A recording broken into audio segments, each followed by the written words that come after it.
నేను పాపినయ్యా, హిస్సోపుతో కడగయ్యా, తెల్లగొజు చేయయ్యా, ఈ హృదయం నీదయ్యా, పాపంతో నింపి చేశానయ్యా అని ఏ రీతిగా తలకిందులై చేసి ఉన్నాడో మనం యావత్తు కూడా ప్రియ దేవుని బిడ్డలారా చెప్పుకుంటున్నాం. అదే మీ ముందు ఉంచి ఉన్నా.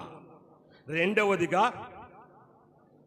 తగ్గించబడినవాడు హెచ్చించబడును, హెచ్చించబడినవాడు తగ్గించబడును. దాని మీద చెప్తున్నా, క్లుప్తంగా చెప్తా. యోర్దాను దగ్గర ఉన్నాడు. యోర్దాను గారి నుంచి బయలుదేరాడు రక్షకుడు తన శిష్యగణముతో. అప్పటికే 4 సార్లు కబురేలి ఉంది లాజరు చనిపోయాడని. వస్తూ ఎరుకో శపితమైన ఎరుకో పట్టణం గుండా రావాల్సి వచ్చింది. వస్తూ ఉన్నాడు. అక్కడ he's a rich man, short man, ఈ కమర్షియల్ టాక్స్ ఆఫీసర్, గొప్ప ధనవంతుడు, సుంకం గుప్తదారుడు, పుట్టి ఓడని జక్కయ్య గారు ఉన్నాడు. ఏ స్థితిలో ఉన్నాడు? ఈ సెన్నరడు, ఈ ఘోర పాపి. డాక్టర్ గారు 19వ అధ్యాయం ఇచ్చింది. ఈ యొక్క డాక్టర్, ఈ యొక్క జక్కయ్య గారు అయినా ఘోర పాపి అన్నాడు. అంతకుముందు బిరుదులేవు, గొప్ప ధనవంతుడు, ఔశ్వర్యవంతుడు, గొప్ప ఆఫీసరు, పొట్టివాడు అని చెప్పుచు ఇతడు ఘోర పాపి.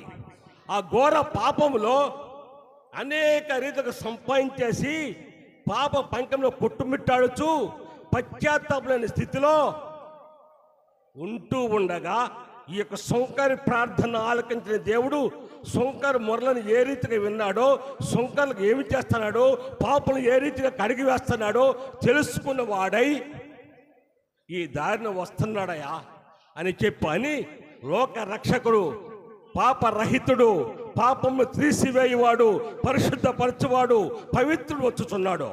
కనుక నేను కూడా వెళ్ళి ఆయన చూసినచో, నిన్న చెప్పాను నేను మీకు, ఆయన శిష్యగణం ఏ స్థితిలో ఉన్నారో. పేతురు గారు వస్తుండే పడుకోబెట్టారు రోగుల్ని. గుడ్డ తాకి తీసుకెళ్ళొచ్చారు. పౌలు గారు తాకినచో, గుడ్డ తాకినచో వ్యాధులు పోతాయని.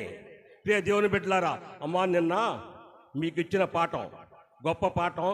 అది ద్వితీయోపదేశకాండం 20:18 4 కులాలను వెలివేశాడు దేవత దేవుడు. అందు నిమిత్తమే కానాను స్త్రీని అంత మభ్య పెట్టాడు రక్షకుడు. ఇంటికి వెళ్ళిన తర్వాత చూసుకోండి, అక్కడ క్లియర్గా ఇచ్చాడు.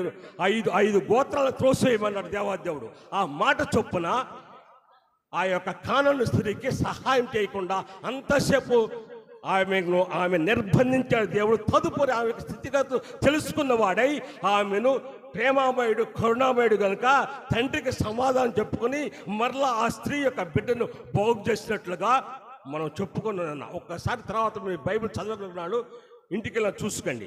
20 ద్వితీయోపదేశకాండం 20:18 కూర్చున్నాము. మత్తయి సువార్త 15:23 ప్రశ్న. ఆన్సర్ ఏమో ద్వితీయోపదేశకాండము 20:18.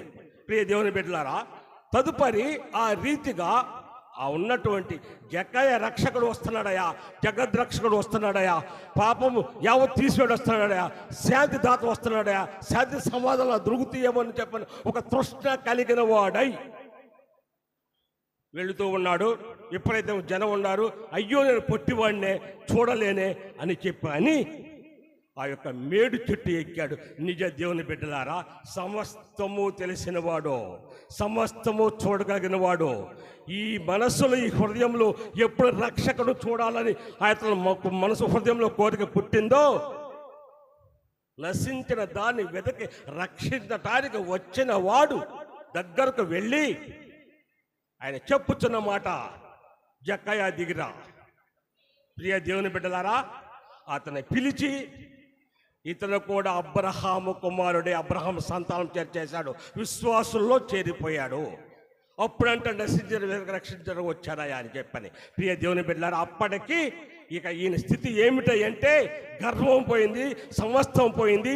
అయ్యా నేను అక్రమంగా సంపాదించానయా, ఆ సంపాదించింది యావత్తు కూడా మరలా ఒకరికి 4 రెట్లు తిరిగి ఇచ్చేస్తానయా అని చెప్పని పశ్చాత్తాప్తుడై, ప్రియ దేవుని బిడ్డలారా, ఆ రీతిగా ఆయన తన జీవితం యావత్తు కూడా ఎంతో ఉన్నతమైన స్థితిలో నుంచి దేవుని దగ్గరకు వచ్చినాక తగ్గింపు కలిగిన వాడై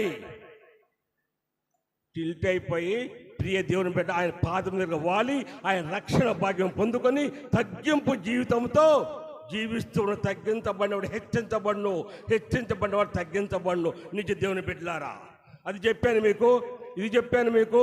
ప్రియ దేవుని బిడ్డలారా, ఆ యొక్క పశ్చాత్తాపుడు ఏ రీతిగా మనకు అందించాడో సృష్టిలో ఉన్నట్టు యావత్తు కూడా ఆయన మన ఆరాధనలో ఆ యొక్క మన కీర్తనగా దావీదు దగ్గర ఇచ్చినటువంటి ఆ 51 కీర్తన స్థితిగతులు జ్ఞాపకం చేసుకుంటూ సగము నిక్షిప్తమైంది మన ఆరాధనలో.